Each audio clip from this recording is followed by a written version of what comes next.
bonjour à tous, bonjour aux présents, et rebonjour pour ceux que j'ai vus ce matin donc en conférence. Effectivement, on va parler d'une des offres Linagora donc qui est l'OSSA, donc Open Source Software Assurance, qui est une offre de globalement de support et assurance logicielle, donc pour un catalogue assez vaste de logiciels libres. On va rentrer dans le détail, et donc on va voir comment effectivement cette offre apporte la confiance à nos clients, nos grands clients notamment, pour sécuriser leurs infrastructures. Donc j'avance effectivement à une première introduction. Donc ici on est sur un salon, donc on parle de logiciel libre. Linagora, ça fait 25 ans qu'on fait du logiciel libre.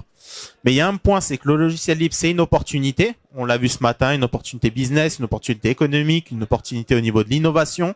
Mais c'est aussi des défis, l'open source. Et quand on est effectivement une grosse société ou un grand compte public, y compris un peu moins gros, on a de réels enjeux au sein à la fois de la gouvernance et de l'expertise et du support que l'on reçoit. Et donc les principaux défis, donc je les mets ici effectivement en 4 points. Attends, test, ça va mieux comme ça? Vous m'entendez? Je vous en prie. Donc pour les principaux défis, donc on a 4 points. Donc je le mettais ici dans vos équipes, souvent que vous rencontrez, donc un manque d'expertise spécialisée, puisqu'effectivement les logiciels libres c'est assez vaste sur plein de domaines. Donc effectivement, nos équipes internes souvent ont des priorités donc par rapport à leurs enjeux, donc peuvent pas avoir les compétences sur toutes les technologies libres. Vous avez ensuite une absence de support global professionnel. Donc souvent, lorsque vous utilisez des logiciels libres, contrairement aux logiciels donc où vous avez un éditeur derrière, ici vous avez des communautés. Donc vous n'avez pas forcément les mêmes enjeux que les communautés. Une multiplicité des choix, donc souvent on a une gouvernance open source plus ou moins présente dans les administrations, dans les sociétés, donc avec un nombre de versions infinies, des alternatives, etc., que chacun peut tirer de son côté. Je pense au choix des OS par exemple, et un décalage avec les communautés open source au niveau des feuilles de route, en tout cas entre les administrations, les clients et puis les communautés. Donc si on rentre plus en détail dans l'OSA, donc pour certains qui disposent ici donc de cette offre, donc qu'est-ce que c'est et quelle est la mission de l'OSA? La mission de l'OSA, c'est d'être un tiers éditeur entre les entreprises et les communautés open source. Donc ça veut dire on assure un alignement donc entre les besoins de nos clients et les solutions techniques. C'est un service de support et d'assurance logicielle, donc sur un catalogue de plus de 400 logiciels libres, donc 450.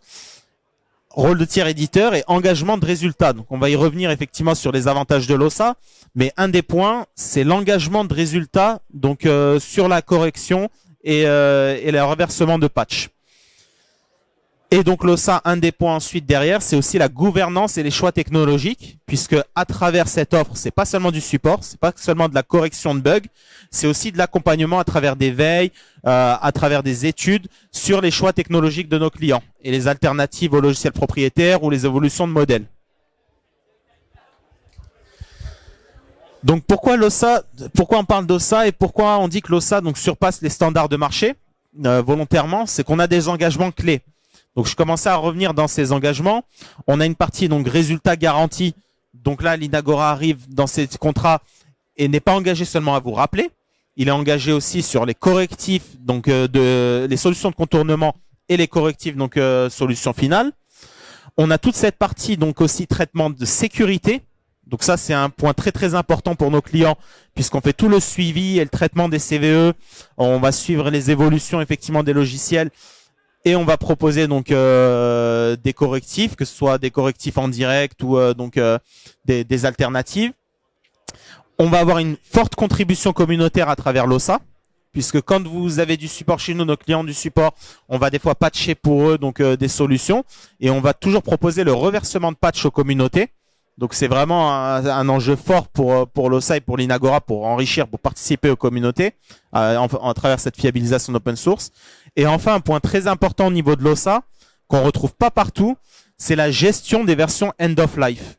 Et ça, c'est quelque chose qui est très important, puisque souvent nos clients, effectivement, disposent de parcs hétérogènes, ont des offres différentes, utilisent des logiciels, donc quelquefois qui ont quelques années, et ils ont besoin de sécuriser sans forcément avoir besoin de faire ces montées de versions constantes de leurs produits.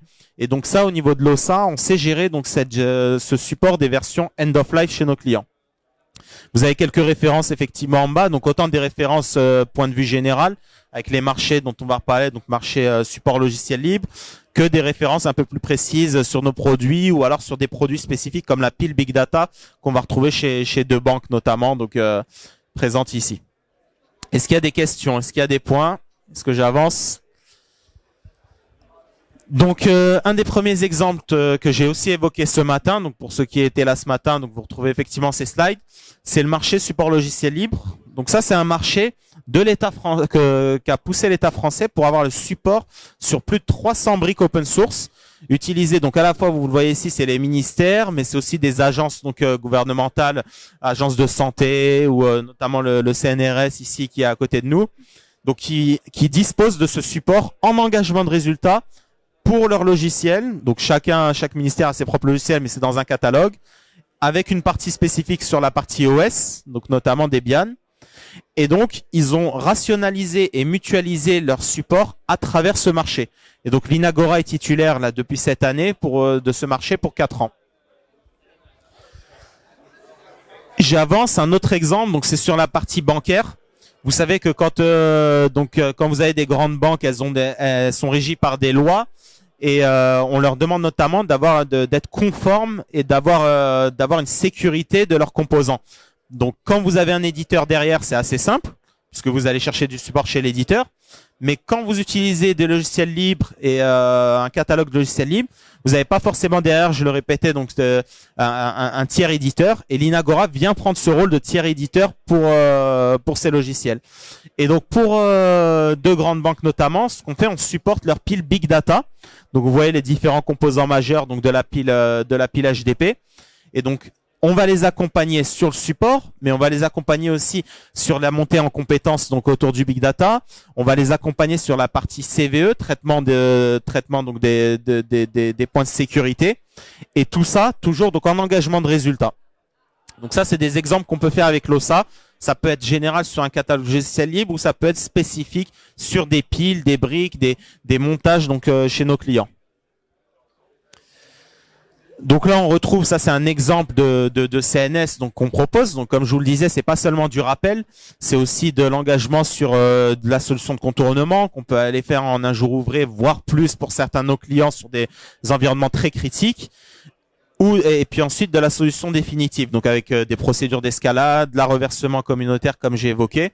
Et donc, on a avec cette offre, on a une gouvernance et on a surtout une optimisation des coûts, puisque vous avez un modèle économique qui est transparent et prévisible.